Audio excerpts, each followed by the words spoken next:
ఈరోజు అంబటి రాంబాబు నీచాతి నీచంగా మా అధినాయకుడి మాట్లాడినాడు. నీకు ఏమాత్రం నైతిక విలువలున్నా ఖచ్చితంగా అతన్ని పార్టీ నుంచి సస్పెండ్ చేయాలి.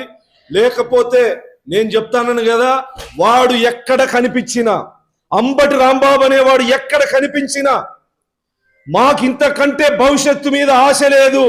మా గౌరవ ముఖ్యమంత్రి చంద్రబాబు నాయుడు గారిని మాట్లాడిన తర్వాత సహనము ఓపికతో ఉండాల్సినటువంటి అవసరం లేదు. చంద్రబాబు నాయుడు గారు లాంటి సహనం మాకు లేదు. ఆయన సహనాన్ని మీరు చేతకంతనంగా తీసుకుంటా ఉన్నారు. వ్యవస్థల్ని ఆయన గౌరవిస్తా ఉంటే మీరు వేరే రకంగా తీసుకుంటా ఉన్నారు.